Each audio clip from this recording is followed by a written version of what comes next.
Hello and welcome to English Capsules. Today's capsule, Speak Now or Forever Hold Your Peace, Part 2. Get your coffee ready and let's get started. Here we are again with Yeah. weddings, the lovely topic. We discovered, I don't know for you, but for me I discovered a new word of vocabulary. Yes, it's incredible Ah, how much vocabulary we have in relation to this topic. Incredible. on our first episode, we talked about so many words, but now there are even more. So, if our audience hasn't heard to the previous one, you can go and listen to it and then go back to this one or not because this is part 2, but the topic is like independent. Maybe you can listen to this episode and then you decide, okay, it's a cool subject. I need to know more. Yeah. And you go to the previous one. There's not a correct order. I think that we can speak about some experiences that we have had in relation to weddings, like weddings that we have attended, right?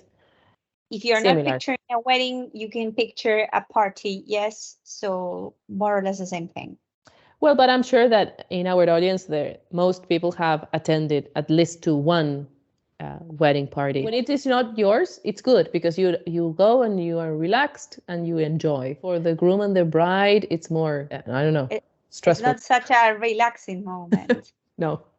Besides, you are the center of attention and you have to be everywhere. The photographer chasing you.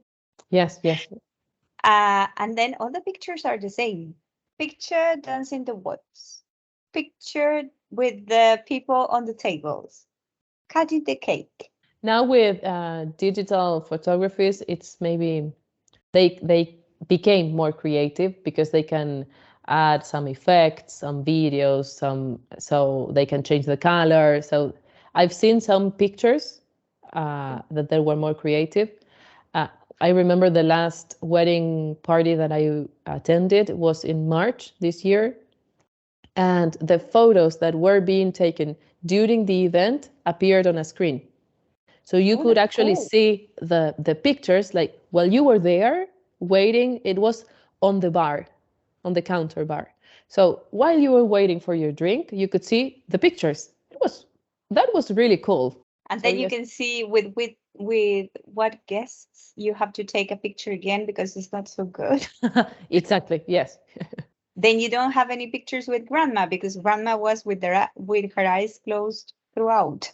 And Things in relation happen. to grandmas, we can relate grandmas, aunts, and something that happens in our country. I don't know about other countries, but it's about the centerpiece. This thing they put in the center of the table as a decoration. You know what happens here now? Traditionally in Argentina, everyone is like trying to get the correct moment in order to steal them. Well, now in the last 2 weddings that I attended, the centerpieces were really big and Mhm. really matching the decoration of the place.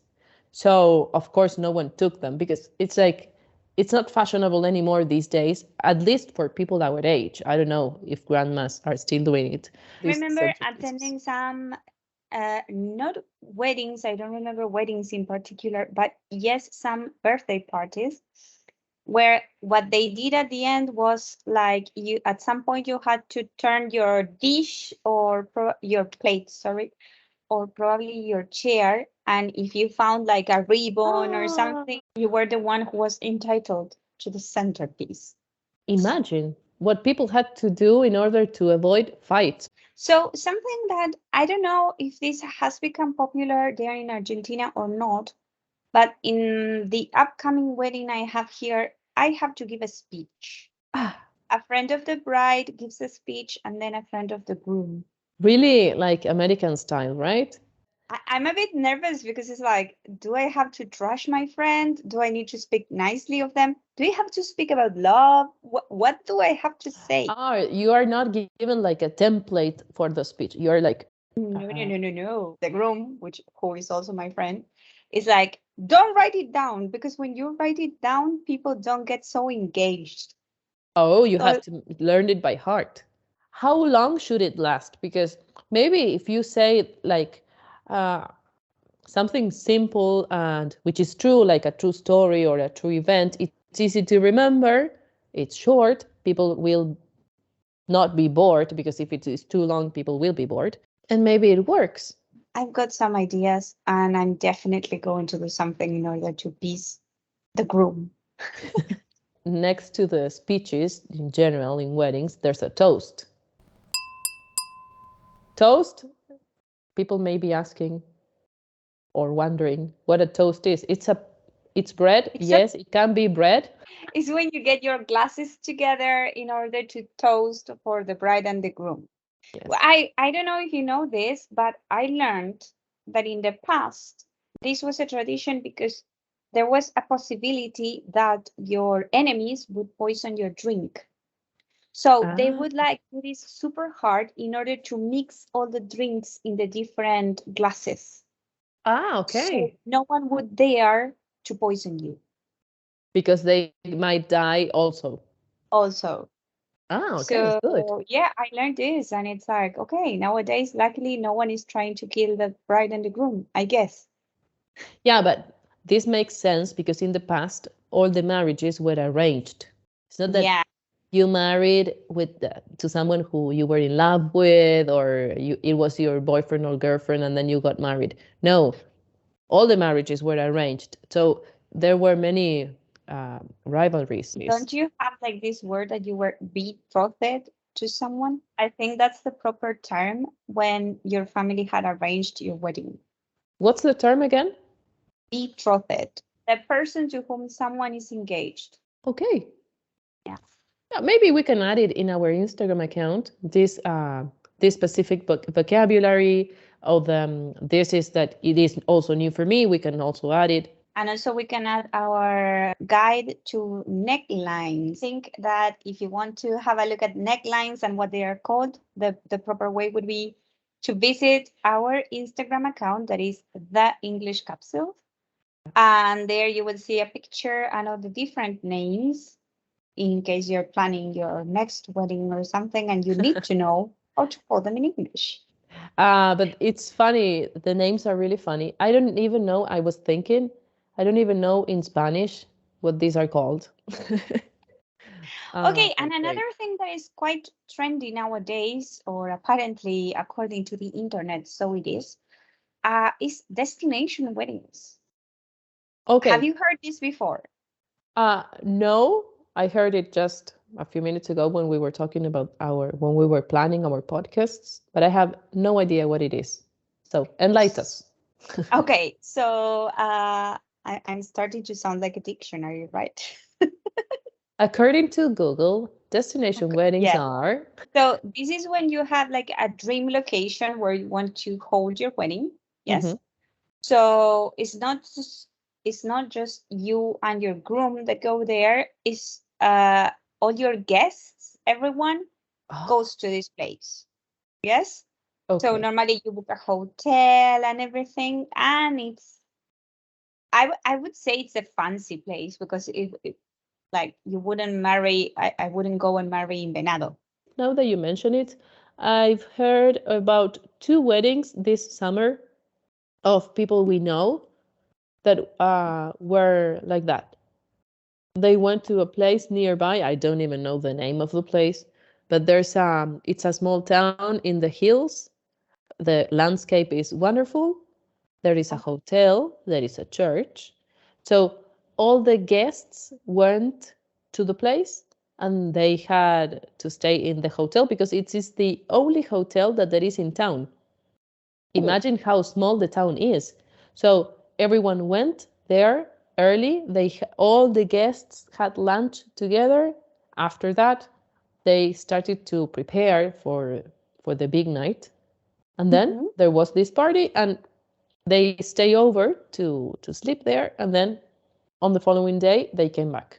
My problem with this, and maybe someone in our audience has the answer, because it's like, who pays for this wedding? Like, if you want to get married in, let's dream, I don't know, Tuscany, is the bride and the groom that pay for the tickets for everyone and the hotel and the wedding? In this case it was easy because the town is near our city, So everyone was going by car. So the guests were going by car, and the only thing that they had to do is go and carry their dresses, and that's all.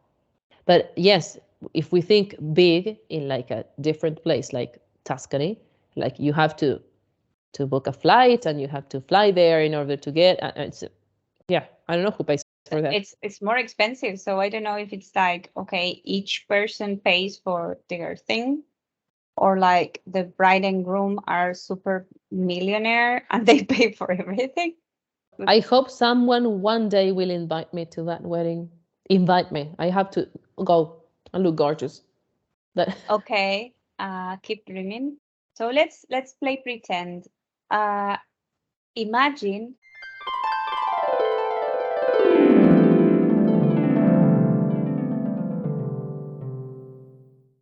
that you could have a destination wedding anywhere in the world. Yes, with everything paid. Yes. So where would you like to get married? I've always said that I love those weddings at the beach when everyone is really relaxed and you are without your shoes, you're barefooted and footed, and the contact with the ocean and the sand. I like that to be like relaxed. It's a I don't know. I have always liked it. Where to the Maldives? Okay. Well, beach, why not? You said dream, I dream big. The Maldives is a good place. What about you? Where would your destination wedding be?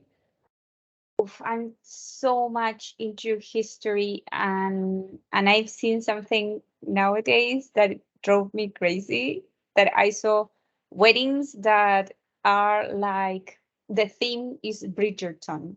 So Okay. everyone is dressed up with those dresses and like Oh, costume and everything. So I guess my ideal wedding would be somewhere in the British countryside because I love that. Probably a big okay. castle, like Downtown Abbey style or something like this. Ah, okay. And my guests would have to be dressed up like that. It's interesting because it's the place that together with a theme. Let's say we drop the theme, but I would love like the British countryside is somewhere I love. Hmm. So I would love a wedding in one of those big old houses. You know what the problem is for both of us that we are already married.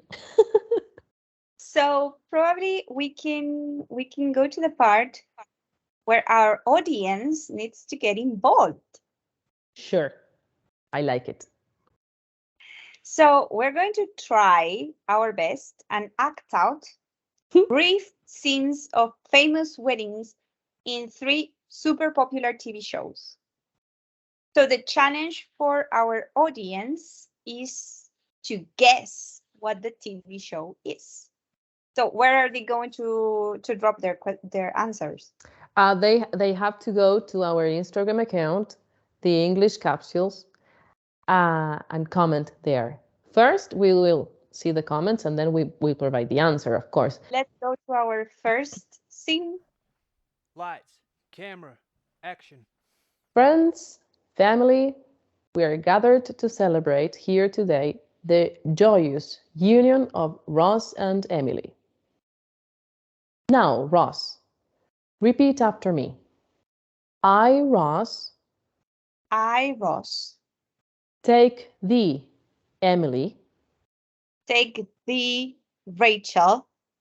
Emily! Emily! Okay, that was the first one. That was number one. Really easy. This one, we super started with an easy. easy one. Yeah, sure. So let's go into our second wedding. Lights, camera, action. You know what? Excuse me if I don't want to get married barefoot in the woods next to lake. No one's gonna drive that far. Yes, I want a ballroom and I want a band and I want shoes. I've been dreaming about these days since I was like, A little girl. what up? This is really funny. Okay. I have some friends and some students who will know from this serious Yeah. this one is. Yes. Yeah. So good for them because I don't think it's so easy. Go on the last one. Lights, camera, action. So, what package are you thinking? This one comes with music and flowers. Oh, they even stream the whole thing live on the internet. Why would we want that? Because there's a lot of gorgeous blondes out there who don't believe they can land a short, nearsighted scientist. Let's give them hope. Okay, it's really funny. I think that we always say it, our audience is really smart and they are going to be able to get this. I'm sure that as you're listening to us, you are like, I know this one. Okay, so before we go, remember to subscribe if you haven't done it yet. Give love to our content and spread the word to help our channel grow. Also remember that you can rate our episodes and comment on each capsule. Activate the bell so that you know when our next capsule is out. And take a look at the description and our Instagram account to take more advantage of our content. Okay, so that's all for today. Bye for now. Bye!